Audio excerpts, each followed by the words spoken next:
परमेश्वर जी सबको महान और परमानेंट आशीष है। आमीन। सभी बहनों और भाइयों से रिक्वेस्ट है कि प्लीज़ अपने अपने सिर को कवर, सभी भाइयों से रिक्वेस्ट है प्लीज़ अपनी आंखें बंद कीजिए और सिर झुका के रखिए।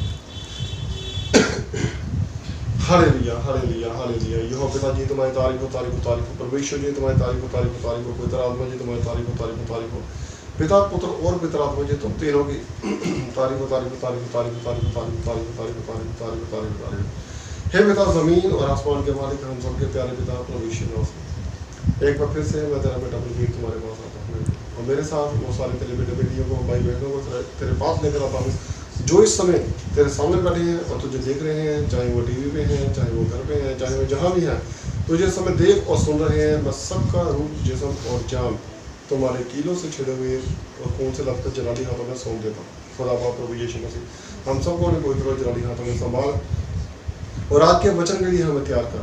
एक बार फिर से प्रभु यीशु मसीह हम अपने वो सारे गलती गुनाह अपराध कबूल करते हैं जो हमने जाने किए हैं। प्रभु यीशु मसीह हम सबके गलती गुनाह अपराध को बख्श दो। प्रभु यीशु मसीह आज के इस वचन से पहले हम सबको एक महिमा की भरपूरी से भरकर तैयार कर प्रभु यीशु मसीह और महिमा की भरपूरी में हमें खड़ा कर दे। प्रभु यीशु मसीह आज का जो वचन हो प्रभु यीशु मसीह ये है हमारे लिए तुम्हारी ओर से स्वर्ग से उतरा हुआ वचन। प्रभु यीशु इस वचन के लिए प्यारे पिता हम सबके दिल दिमाग हाथों को अखर पूरा अधिकार कर लें मेरे पिता।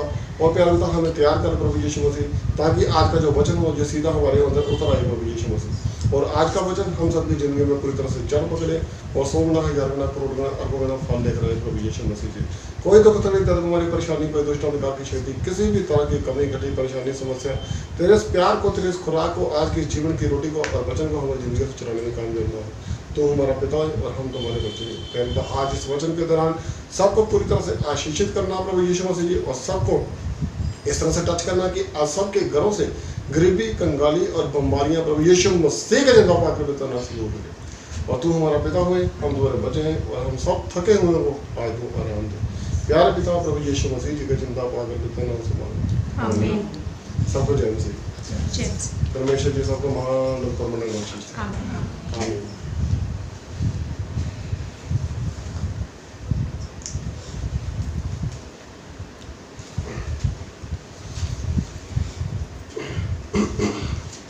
मेरी लाइफ में मैं अक्सर बोलता हूँ कि जब कभी मैं रात को लेट हो जाता हूँ, खाना लेट खाता हूँ, तो उस समय खाना खाते खाते मैं अक्सर कई बार कोई एंटरटेनमेंट के लिए न्यूज़ देख लेता हूँ या फिर मूवी।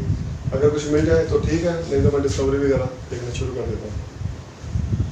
कल रात को जब मैं वचन पढ़ रहा था तो वचन पढ़ते पढ़ते मुझे एकदम से परमेश्वर ने बताया कि हमारी जो लाइफ है वो इतनी शॉर्ट क्यों हो गई। उससे कुछ समय पहले मैं एक डिस्कवरी पे प्रोग्राम देख रहा था जो जिसका इसके साथ लिंक बन गया। हमारी लाइफ इतनी शॉर्ट क्यों हो गई। कोई टाइम था एक पर्सन की एवरेज एज 90 प्लस हुआ करती थी इंडिया में, लेकिन आज वही 65, 70 के करीब रह गई। इसका रीज़न क्या है?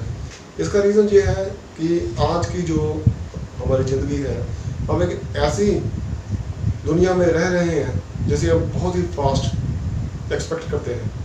सब कुछ फास्ट होना चाहिए, एवरीथिंग सब कुछ फास्ट होना चाहिए, सब कुछ फास्ट होना चाहिए। हमारे पलक झपकते ही सब कुछ होना चाहिए। हमारे पास कुछ भाई बहन होते हैं जिनके हाथ में फ़ोन पकड़ा हुआ है, वो किसी को मिलाते हैं, व्हाट्सएप पे कोई मैसेज देखने की कोशिश करते हैं तो वो बार बार फ़ोन पर इरिटेट हो जाते हैं। इस तरह सोच होता है, थोड़ा फास्ट होना चाहिए, इंटरनेट थोड़ा फास्ट होना चाहिए, सब कुछ फास्ट होना चाहिए। इवन यही नहीं, हम खाना भी बहुत फास्ट खाते हैं। फास्ट खाने के साथ साथ फास्ट फूड भी खाते हैं और इसके साथ साथ फास्ट लेन में हम ड्राइविंग करते हैं, गाड़ी बहुत तेज चलाते हैं। बहुत सारे लड़के और लड़कियों को मैंने देखा है जब वो रोड पे जा रहे होते हैं, आगे स्पीड ब्रेकर होता है, स्पीड ब्रेकर टूटा हुआ होता है, वो गाड़ी स्लो नहीं करते हैं, टूटे हुए के बीच में तेजी से निकाल लेते हैं। लाइफ बहुत फास्ट हो गई है। तो इसके लिए जब मैं डिस्कवरी देख रहा था तो वहाँ पे बता रहे थे कि जो चीज़ स्लो मूव करती है या रुक रुक के चलती है उसकी लाइफ ज़्यादा होती है, लेकिन जो फास्ट मूव करती है वो जल्दी घिस जाती है और जल्दी ख़राब हो जाती है और जल्दी ख़त्म हो जाती है। फॉर एग्जाम्पल ये घड़ी जो हमारे ऊपर लगी हुई है, ये घड़ी बहुत ही स्लो मूव करती है, लेकिन इसके पास बेशक अंदर से स्लो घूमते हैं, लेकिन एक दिन उसकी लाइफ खत्म हो जाती है, वो घिस घिस कर खराब हो जाती है और काम करना बंद कर देती है।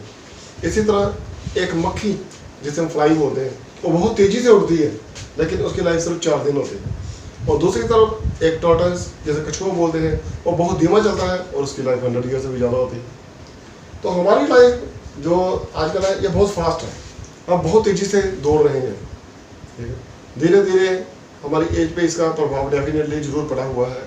तो मैंने अपनी लाइफ में ये भी देखा कि मान लीजिए हमने यहाँ से 10 किलोमीटर या 12 किलोमीटर कहीं दूर जाना है, तो हमारी बाइक या कार या जो भी 2 व्हीलर है, अगर उसमें थोड़ा पेट्रोल कम है और अगर हम उसको स्टार्ट करके तेज़ी से लेके जाएंगे, तो मेरे ख्याल से 3 या 4 किलोमीटर से ज़्यादा नहीं जा पाएंगे, अगर उसमें थोड़ा ज़्यादा कम है तो।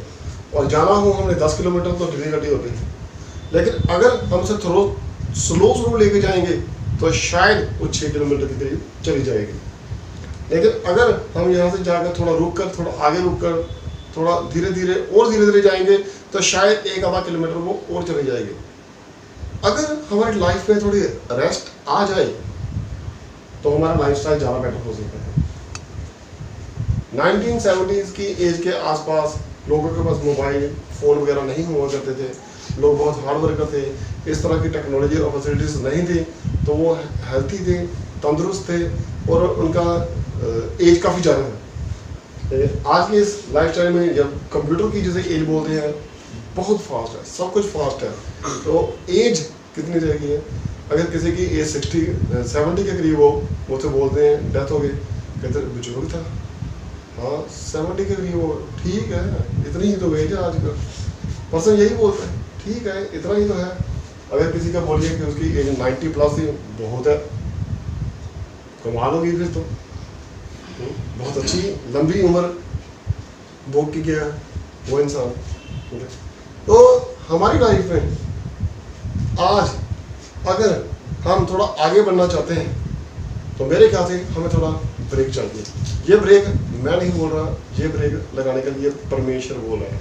और जब मैं इसी वचन को रात को पढ़ रहा था, रात को लगभग 1:30 से 2 बजे का टाइम था, जब मैं फ्री हुआ दुनिया भर के कामों से और मैं बाइबल पढ़ रहा था, तो तब मुझे परमेश्वर ने ये वचन बताया कि जस्ट टेक रेस्ट, थोड़ा आराम करो। जब हम थक जाते हैं, डॉक्टर के पास जाते हैं, तो डॉक्टर यही बोलता है, मेरे लाइफ में बहुत बार ऐसा हुआ है, जब मैं डॉक्टर के पास कभी मेडिसिन लेने के लिए जाता हूँ, तो 99.99% डॉक्टर मुझे यही बोलता है, आपको कोई प्रॉब्लम नहीं है भाई साहब, प्लीज़ थोड़ी रेस्ट कीजिए, बस आराम कीजिए, घर पे बैठकर आप ठीक हो जाएंगे। तो हमें थोड़ा रेस्ट करने की ज़रूरत है, ठीक है। कैसे ये हमें आराम कैसे मिलेगा? ये आराम का नियम प्रभु यीशु मसीह ने भी दिया है, और ये नियम पुराने नियम से चलता हुआ आ रहा है। जैसे कि उत्पत्ति देखिए, उसके 2 नंबर अध्याय में 1 से लेकर 3 तक लिखा हुआ है। उत्पत्ति 2 नंबर अध्याय की 1 से लेकर 3 तक लिखा है। 1 मिनट। आज की लाइफ में जब हमें बहुत टेंशन होती है, हम वरीड होते हैं, किसी भी तरह की कोई परेशानियां हमारी लाइफ में आ जाती हैं, तो हमारे आगे 2 रास्ते होते हैं। वो रास्ते क्या होते हैं? वर्शिप और वरी, दोनों में से कोई एक काम कर लो, या तो चिंता कर लो और या प्रार्थना कर लो। लेकिन जो ज़्यादा बिजी पर्सन है, उनमें से 100% लोग वरी करना ज़्यादा पसंद करते हैं, वो वर्शिप नहीं करते, आराम भी नहीं करते हैं। आराम भी बहुत सारे लोग करते हैं। प्राइवेट लाइफ में मैंने देखा, कुछ लोग कहते हैं काम जितना मर्जी हो, मैं कभी थकता नहीं, कहते अच्छा हाँ। जब उसके रूम में जाते हैं तो आराम से लेटा हुआ होता है, आंखें बंद किए हुए थे और सो रहा होता है। कहता यार तुम तो कहते हैं मैं कभी थकता नहीं हूँ, कहता यही तो रीज़न है मेरा, मैं कभी थकता नहीं हूँ, सारा दिन सोता रहता हूँ, थकना कहाँ से, है ना। तो हमारे सामने 2 रास्ते हैं। अगर हमारी लाइफ में बहुत सारी प्रॉब्लम्स आज आ गई हैं, ठीक है, या तो वरी करिए या वर्शिप कीजिए या प्रेयर कीजिए, चिंता कीजिए या प्रार्थना कीजिए। अब हमें कौन सा रास्ता चुनना है? बहुत बार हमारी लाइफ में ऐसा होता है कि हमारे आगे एक कंपटीशन आ जाता है। आराम हमें करने की ज़रूरत पड़ती है जब हम बहुत ज़्यादा टेंस होते हैं, बहुत ज़्यादा परेशानियों से जकड़े हुए होते हैं, हमारी लाइफ में प्रॉब्लम्स होती हैं, तो उस समय में किस चीज़ की ज़रूरत होती है? रेस्ट, सिर्फ और रेस्ट। प्रभु ने क्या बोला? ए मजदूरी और बोझ से दबे हुए लोगों, मेरे पास आओ, मैं तुम्हें विश्राम दूंगा। रेस्ट, आराम विश्राम दिवस के बारे में भी लिखा हुआ है बाइबल में। ये मैं आज कोई अपने पास से नहीं सिखा रहा, ये वचन में से जैसा मुझे रात को परमेश्वर ने बताया सिखाया, मैं उसी में से बात करूंगा। हमें आराम की बहुत ज़रूरत है। परमेश्वर, मुझे याद है कि एक बार जब परमेश्वर के बेटे बेटियाँ, परमेश्वर के सेवक, परमेश्वर के शिष्य जब कहीं से आए थे तो वो बहुत थके हुए थे, और परमेश्वर ने देखा कि इनके पास टाइम नहीं है, ये लोग इनको घेर के रखते हैं।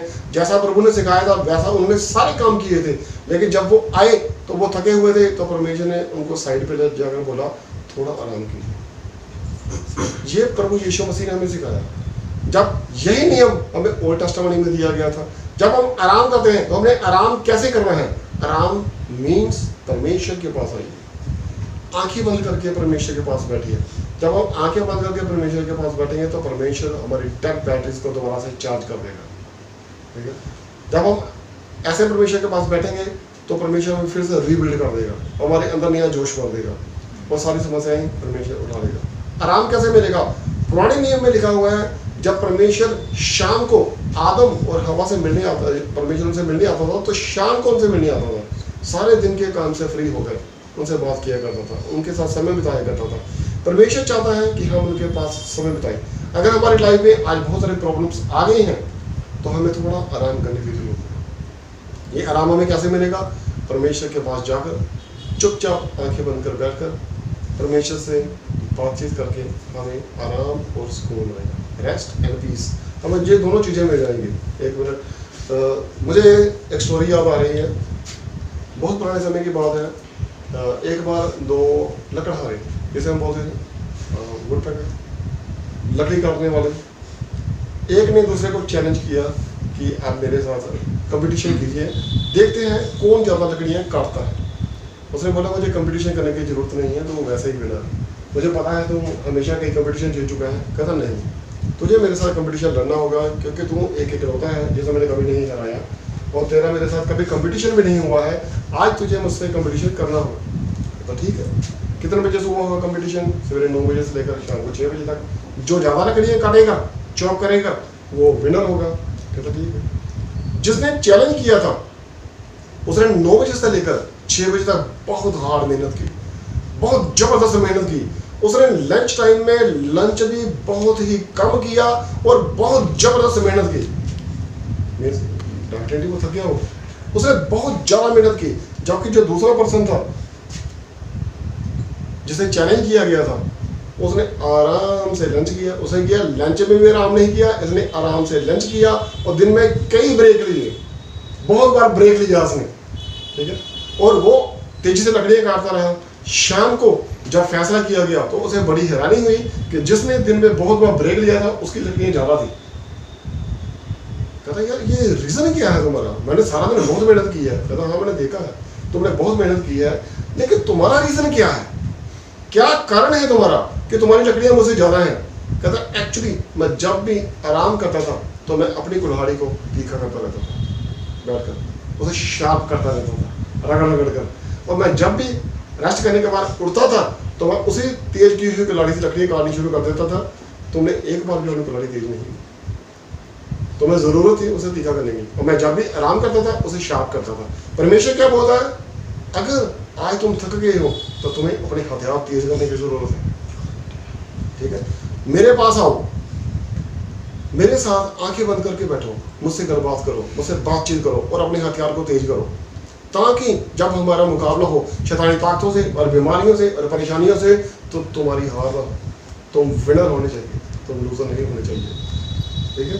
तो इसी तरह जब परमेश्वर के कुछ बच्चियाँ वहाँ से आई तो परमेश्वर ने उनसे रेस्ट करने के लिए बोला।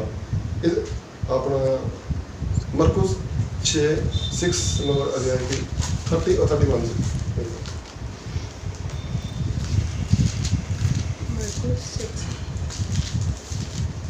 मरकुस अध्याय की किताब में 6 नंबर अध्याय की 30 से 31 तक। प्रेरितों ने यीशु के पास इकट्ठे होकर जो कुछ उन्होंने किया और सिखाया था। देखो आराम करने के 2 नियम होते हैं। ज़रा तो पर्सन बहुत लेजी हो जाता है, बाइबल में लिखा हुआ है इस चीटी से देखो। मैं सुस्त होने की बात नहीं कर रहा, मैं आराम करने की बात कर रहा हूँ। जब प्रेरितों को प्रभु ने सामर्थ और गिफ्ट और वरदान देकर और आशीष देकर आगे भेजा था, और जब वो वापस लौटे थे प्रभु के काम करके, जो जो प्रभु ने सिखाया था वो सब करने के बाद जब वापस लौटे थे तो भीड़ बहुत होती थी, लोग उनको झगड़े रहते थे, लोग उनको पकड़े रहते थे। तो प्रभु ने कभी आराम करने के लिए नहीं बोला, लेकिन अपने लिए आराम नहीं किया। प्रभु हमेशा काम करते रहते थे, और परमेश्वर क्या बोलते थे, मैं अपने पास से कोई नियम नहीं देता, जो मेरा पिता करता है मैं उसे करता हुआ देखता हूँ, वही मैं तुम लोगों को सिखाता हूँ। तो प्रभु के जब वो शिष्य वापस आए, हाँ जी 30 से दोबारा देख लो, 30 से। प्रेरितों ने यीशु के पास इकट्ठे होकर हाँ जी, जो कुछ उन्होंने किया और सिखाया था हाँ, सब उनको बताया। उनको पूरी रिपोर्ट दे दी कि जो आपने हमें सिखाया था, जो कुछ हमने किया है, सारा उनको बता दिया, हाल बता दिया। हाँ जी, उसने उनसे कहा, हाँ जी, तुम आप अलग किसी एकांत स्थान में चलकर हाँ। थोड़ा विश्राम करो। ये देखिए, ये प्रभु ने उनसे कहा तुम आप किसी भी अलग जगह पे चले जाओ, किसी भी एकांत जगह पे बैठो और थोड़ा आराम करो। ठीक है, ये आराम का जो नियम है, रेस्ट जिसे हम बोलते हैं, ये प्रभु ने अपने पास नहीं दिया, पुराने नियम से चला हुआ आ रहा है। अगर हम रेस्ट करेंगे तो अपने आप को रीबिल्ड करेंगे। तो प्रभु भी रात रात बाद बैठकर आराम नहीं किया करते थे, वो पहाड़ी पे चले जाया करते थे, वो परमेश्वर से बातचीत किया करते थे, परमेश्वर से सामर्थ लिया करते थे। तो आराम करने का मतलब ये नहीं है कि हम बेड पे लेट जाएं और सो जाएं, हमें पता ही ना हो हम कहाँ पे पड़े हुए हैं। सुबह उठें 6 बजे उठना था, 8 बजे हुए हों या 9 बजे हुए हों, तो हमें पता ही नहीं है। घर वाले सोचते हैं रात को लेट सोया था या लेट सोई थी, कोई बात नहीं, सोने को क्या करना है, यहीं पर तो रहना है। ठीक है, तो आराम करने का मतलब ये नहीं है। आराम करने का मतलब है परमेश्वर के पास जाकर आंखें बंद करके परमेश्वर से दुआ कीजिए, परमेश्वर से प्रार्थनाएं कीजिए, परमेश्वर हमें रिबिल्ड कर देगा। सोने से हम रिबिल्ड नहीं होंगे, हमारी चिंताएं वहीं खड़ी रहेंगी। लेकिन आज अगर हम सारी चिंताएं उस परमेश्वर पर डाल देंगे तो परमेश्वर हमें आराम देगा। 30 और 31 हो गया। क्योंकि बहुत लोग आते जाते थे, हाँ जी, और उन्हें खाने का अवसर भी नहीं मिलता। हाँ जी, तो बहुत से लोग आते जाते थे और उन्हें खाने पीने का भी अवसर नहीं मिलता था। इसलिए परमेश्वर ने से बोला अब आप काम कर किया है, जहाँ से हटिए, जाइए किसी एकांत स्थान पे, वहाँ पे बैठ जाइए और आराम कीजिए। ठीक है, ये आराम करने का नियम कहाँ से आया? जैसे हम बता रहे थे, पुराने नियम से, उत्पत्ति से। जैसे हम 2 नंबर अध्याय में 1 से लेकर 3 तक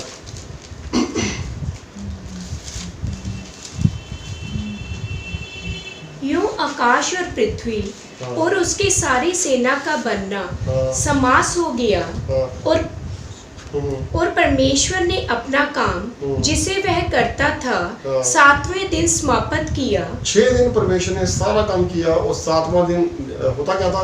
जब पहला दिन था तो परमेश्वर ने क्या? प्रकाश हो जाए, अंधकार हो जाए, इधर सब अलग अलग कर दिया। दूसरे दिन परमेश्वर ने ये किया, तीसरे दिन ये किया, चौथे दिन वो किया, 5वें दिन ये किया, और छठे दिन ये किया। जब 7वां दिन आया तो परमेश्वर ने देखा सब कुछ पूरा हो चुका। दिन चलने पर परमेश्वर ने देखा सब कुछ पूरा हो चुका है, और 7वें दिन परमेश्वर ने अपना जी ठंडा किया। जी ठंडा मीन्स आराम किया।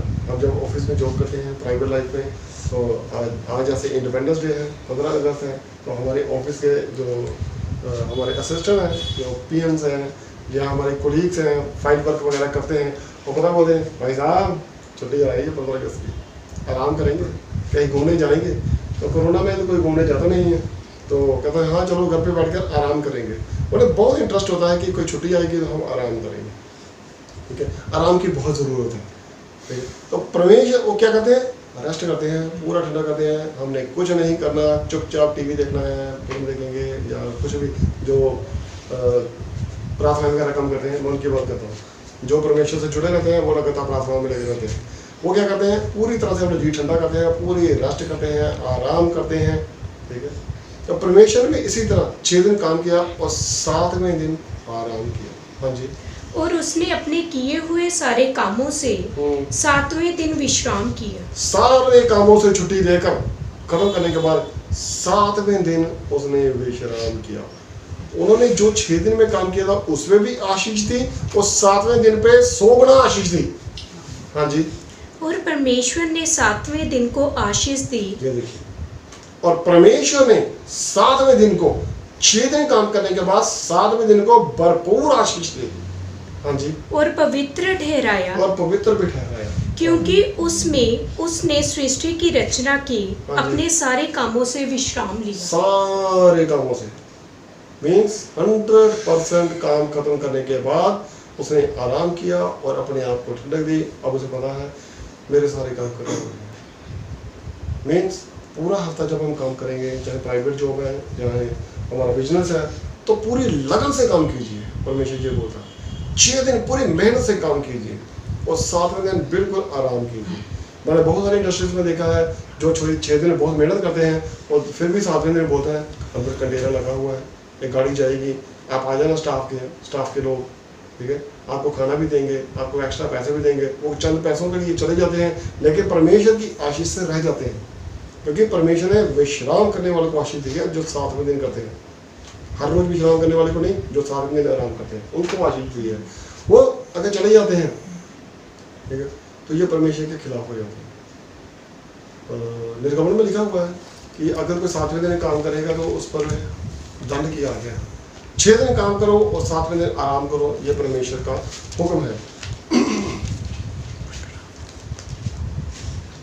देखिए थोड़ा सा, हाँ 31 नंबर वर्ष में उसके 12 से लेकर 14 तक लिखा हुआ। फिर यहोवा ने मूसा से कहा, हाँ, फिर यहोवा ने मूसा से कहा, हाँ जी, तू इस्राएलियों से यह भी कहना। परमेश्वर ने जब मूसा को बुलाया तो परमेश्वर ने उसको हुक्म दिए, हाँ, निश्चय तुम मेरे विश्राम दिनों को मानना। तुम मेरे विश्राम दिनों को मानना। जो मैंने कानून बनाए हैं, जो परमेश्वर ने 10 हुक्म दिए हैं, उनमें स्पेशली लिखा हुआ है तुम परमेश्वर के दिन को, विश्राम दिवस को पवित्र करके मानना। और प्रभु ने जैसे अभी हमने उत्पत्ति में पढ़ा था, तो परमेश्वर ने विश्राम दिवस को पवित्र ठहराया। इसमें भी परमेश्वर ने निर्गमन में लिखा हुआ है, दोबारा से पढ़िए प्लीज। फिर यहोवा ने मूसा से कहा, हाँ जी, तू इस्राएलियों से यह कहना, हाँ जी, निश्चय तुम मेरे विश्राम दिनों को मानना। निश्चय तुम मेरे विश्राम दिनों को मानना। इसमें दिन की बात नहीं गई, दिनों की बात की गई, एक से ज्यादा। दिन मीन्स सिंगल डे और दिनों का मतलब बहुत ज्यादा है। तो ज्यादा का क्या मतलब है? पहले विश्राम दिवस बनाया गया, फिर 7 साल के बाद जो आएगा वो विश्राम ईयर बनाया गया कि अगर कोई गुलाम है तो उसे आजाद कर दीजिए। बहुत सारे कानून है, लेकिन हम विश्राम दिवस की बात करेंगे। हाँ जी, क्योंकि तुम्हारी पीढ़ी में मेरे और तुम लोगों के बीच यह एक चिन्ह ठहरा है। क्योंकि तुम्हारी पीढ़ी में और मेरे लोगों के बीच एक जो नियम रखा गया है, मेरी लोगों के बीच में और जो तुम्हारी जनरेशन है, हम सभी के बीच में एक नियम है, कानून है। हाँ जी, जिससे तुम यह बात जान रखो कि यहोवा हमारा पवित्र करने हारा है। जिससे तुम्हें पता चले कि वो हमारा पिता और वो पवित्र करने वाला है, पवित्र परमेश्वर है। हाँ जी, इस कारण तुम विश्राम दिनों को मानना, इसलिए तुम विश्राम दिवस को पवित्र करके मानना। हाँ जी, क्योंकि वह तुम्हारे लिए पवित्र ठहरा है। क्योंकि वह तुम्हारे लिए पवित्र रखा गया है। विश्राम दिवस को मानना है, लेकिन पवित्र करके मानना है।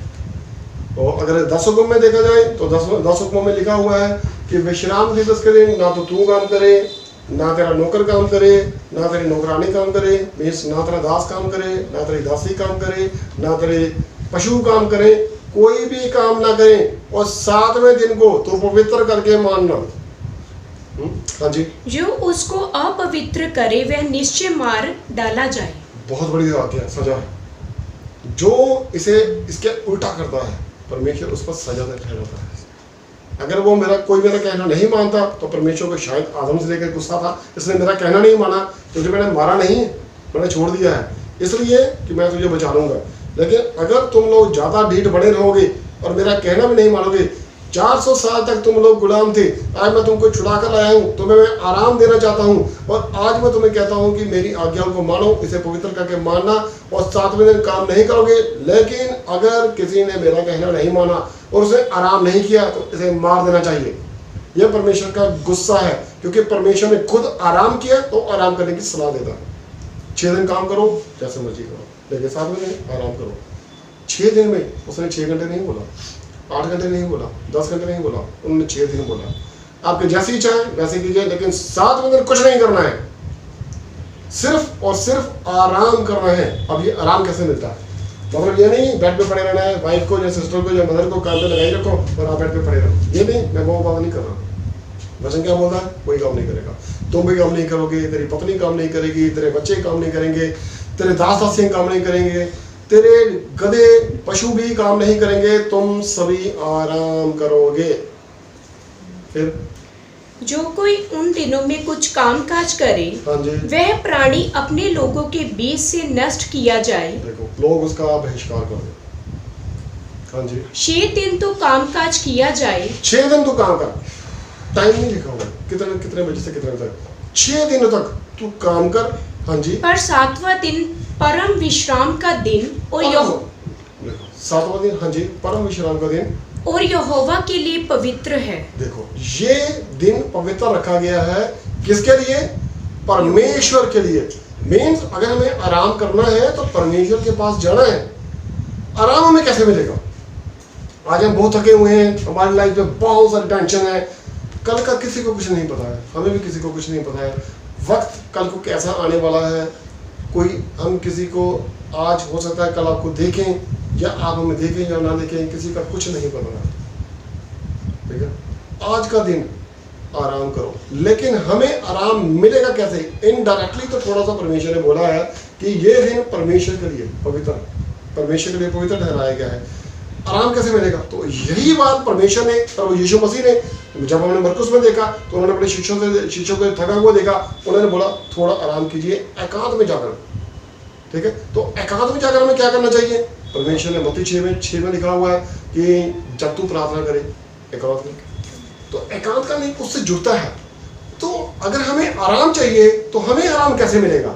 मत्ती 11 नंबर अध्याय 28 से लेकर 30 तक हम देखते हैं, हमें आराम कैसे मिलेगा। हाँ जी,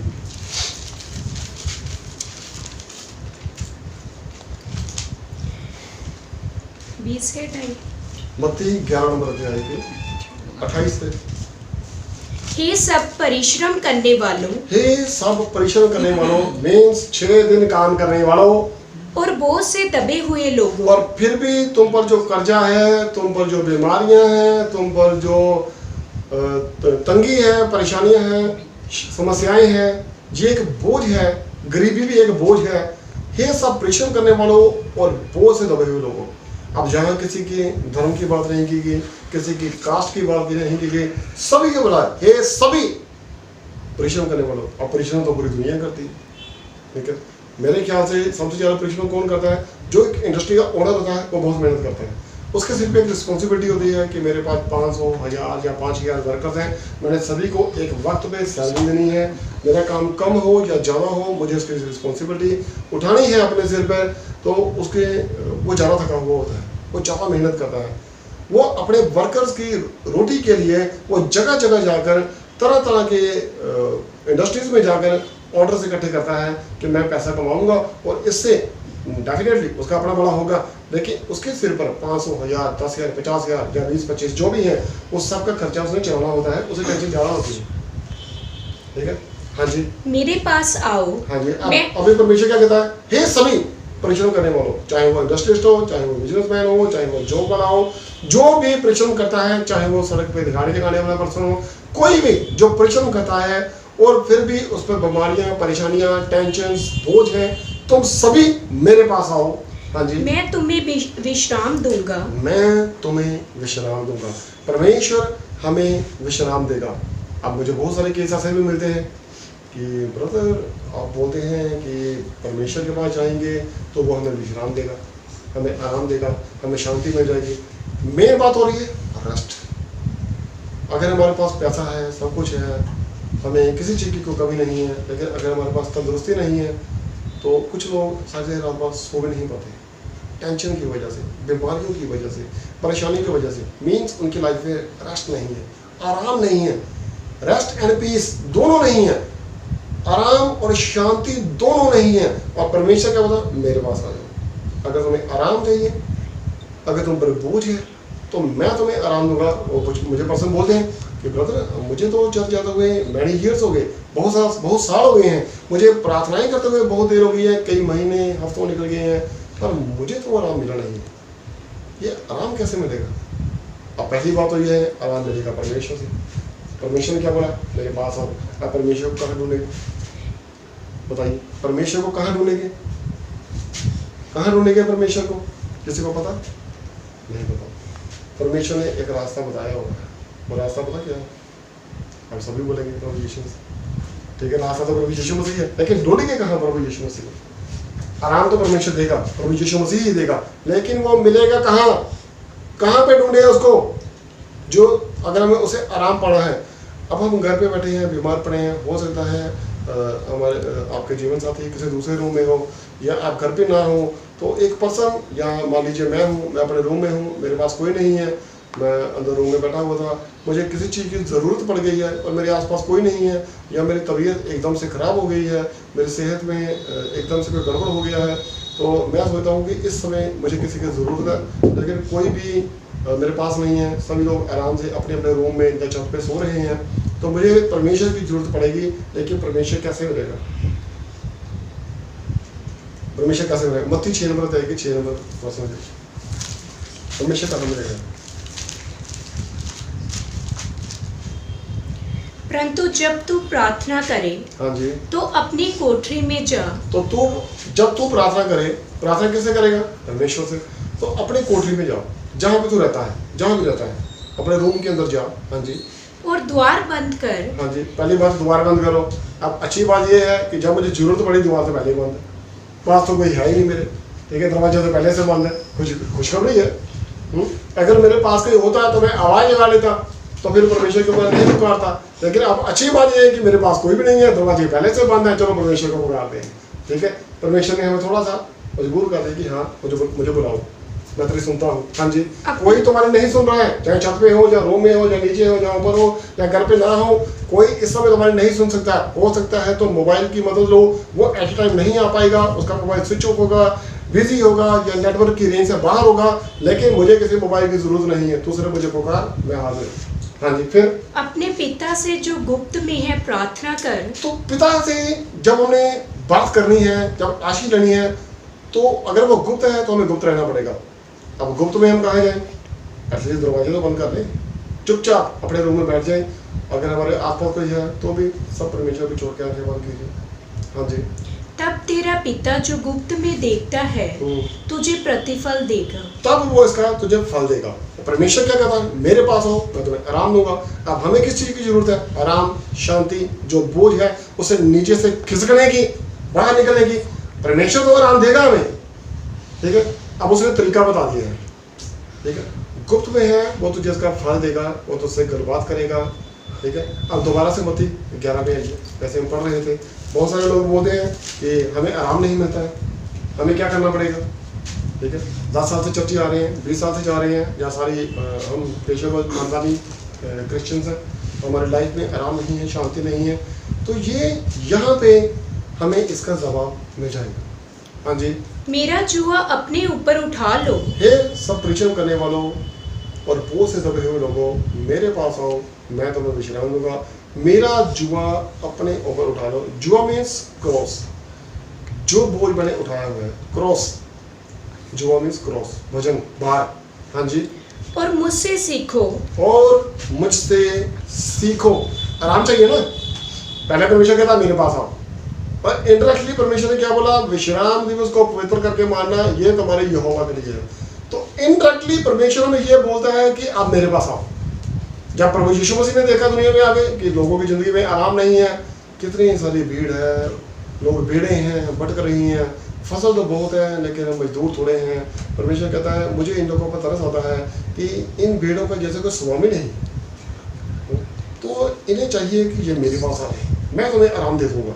और परमेश्वर ने यही काम करने के लिए आगे अपने शिष्यों को भेज दिया कि जाओ, इन्हें खुशखबरी का प्रचार करो कि परमेश्वर का राज्य आ चुका है, वो हमारे बहुत निकट है।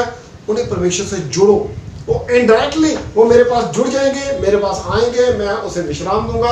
और जो कोई ये बोलता है कि मुझे आराम नहीं मिल रहा है, यहाँ पे उसका जवाब है कि पहले, सबसे पहले तुम मुझसे सीखो, मेरा बोझ जो मैंने उठाया हुआ है तुम अपने पर उठाओ। परमेश्वर ने किस चीज़ का बोझ उठाया?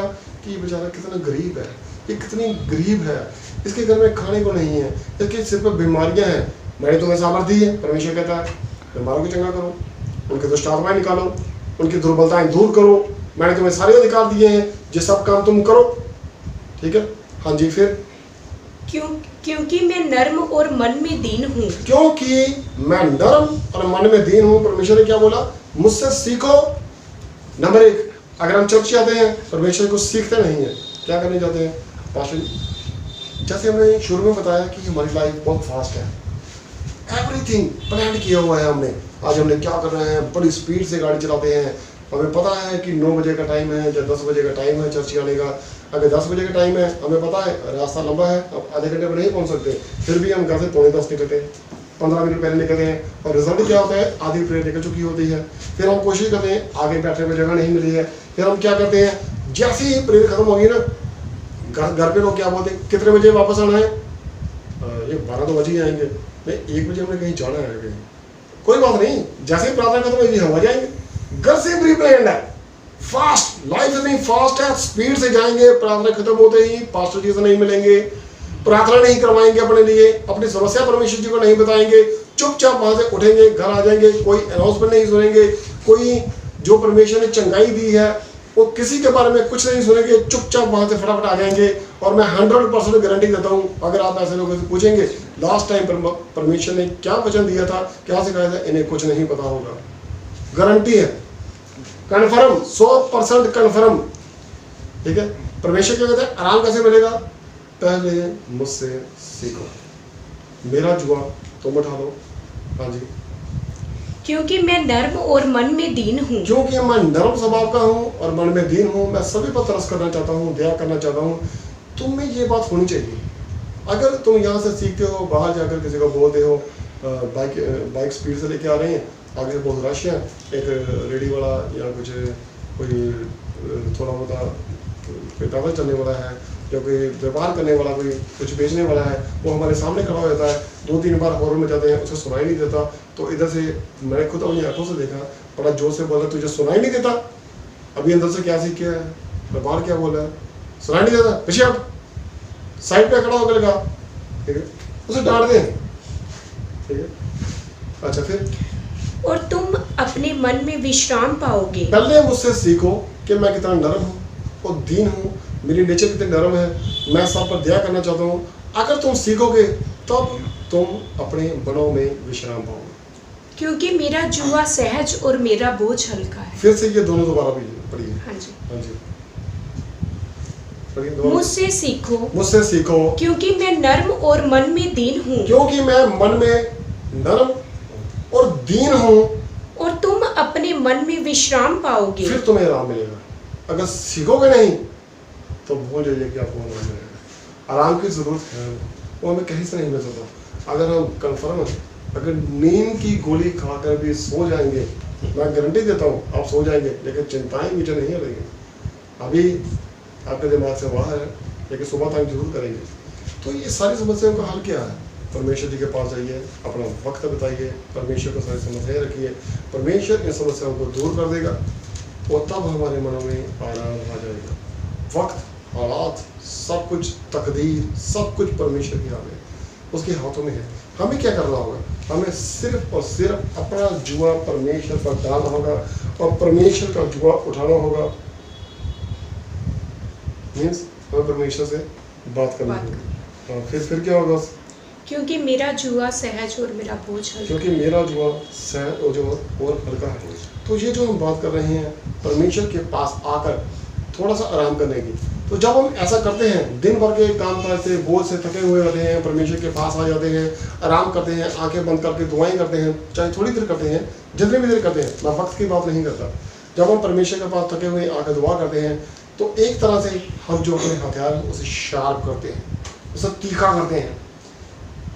मैं मानता हूँ कोई इंसान कभी अपने आप से अपना लॉस नहीं करवाता, नुकसान नहीं करवाता। वो जो भी कारोबार करता है, जॉब करता है, बिजनेस करता है, अनजाने में उससे गलती हो जाती है। मल्टीटास्क, एक समय पे ज़्यादा काम करने की वजह से 50% पॉसिबिलिटी रहती है कि इंसान गलती करेगा।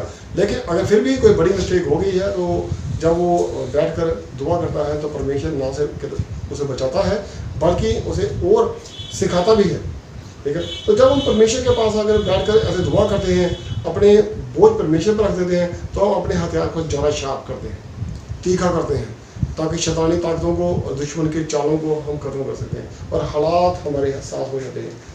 वही कुल्हाड़ी जैसे हम एक बार मारने से नहीं 10 बार मारने से लकड़ी को काटते थे और वो एक ही बार में कट रही है, क्योंकि हमने वो धार पाली है। वो धार कैसे मिलेगी हमें? परमेश्वर के पास आने से। जिस तरह हमें जिंदा रहने के लिए पानी, हवा और रोटी की जरूरत है, उसी तरह हमें जिंदा रहने के लिए आराम की सख्त ज़रूरत है। और ये आराम हमें कैसा मिलेगा? परमेश्वर के पास आकर। यह मुझे रात को परमेश्वर ने सिखाया कि बेटा तुम्हें रेस्ट करने की जरूरत है, और सभी से बोलिए कि रेस्ट कीजिए, अपने आप को ब्लस रखो और रेस्ट कीजिए। रेस्ट कैसे मिलेगी? ये हमें परमेश्वर ने सिखा दिया है। गर्मी ज़्यादा होने की वजह से, ठीक है, वक्त मुझे ज़्यादा इजाज़त नहीं दे रहा है कि मैं थोड़ा आगे कंटिन्यू करूँ, मैं थोड़ा सा और आगे जाना चाहता था, ठीक है। परमेश्वर सबको आशीष दे, आमीन। प्लीज़ सभी अपनी अपनी आंखें बंद कीजिए और एक बार फिर से आखिरी प्रार्थना में चलते हैं। Hallelujah, hallelujah, hallelujah. यहोवा पिताजी तुम्हारी तारीफ परमेश्वर तुम्हारी तारीफ पवित्र आत्मा जी तुम्हारी तारीफ हो पिता पुत्र और पवित्र आत्मा जी, तुम तीनों की एक बार फिर से तारीफ। खुदा बाप प्रभु यीशु मसीह, आज जो तूने हमें खुराक दी है इस इंडिपेंडेंस डे में प्रभु यीशु मसीह, कि हमें आराम की सख्त ज़रूरत है प्रभु यीशु मसीह। अगर हम आराम से चलेंगे, तेरे काम करेंगे, तेरे पास अगर आराम लेंगे, तो हम ना सिर्फ लंबा जिएंगे बल्कि वो सब करने में सामर्थ होंगे जिसके लिए तूने हमें भेजा है प्रभु यीशु मसीह। खुदा बाप प्रभु यीशु मसीह, आज मैं एक बार फिर से तुम्हारे पास आता हूँ और उन तेरे सारे बेटे बेटियों को तुम्हारे पास लेकर रहता हूँ जो समय तेरे पितर हजूरी में सिर झुकाकर बैठे हैं या बैठी हैं प्रभु जी, जो इस समय तुझे देख रहे हैं, सुन रहे हैं, उन सब का तुझे समझान, उनके परिवारों को, उनके परिवार के हर एक मेंबर को मैं तुम्हारे जलाली हाथों में सौंप देता हूँ। प्यार पिता, सबकी कमियां, घटियां, जरूरतें, प्रॉब्लम, परेशानियां, समस्याओं को प्रभु यीशु मसीह का चंदा पाकर के तरह से इस बड़े बोझ को बांध कर तुम्हारे बलशाली हाथों में सौंप देता हूँ मेरे पिता। मेरे पिता, हम इस बोझ को नहीं उठा सकते मेरे पिता, तूने हमारे लिए जो बोझ उठाया है, तू हमारा बोझ उठाने और तेरा बोझ जो सहज और हल्का है तू हमें दे दे प्रभु यीशु मसीह जी। खुदा बाप प्रभु यीशु मसीह, आज मैं तेरे पास आता हूँ मेरे पिता, सबको लेकर आता हूँ, आज सबकी प्रॉब्लम परेशानी को खत्म कर दे मेरे पिता। अब से तू हमारा पिता है, हम तुम्हारे बच्चे हैं।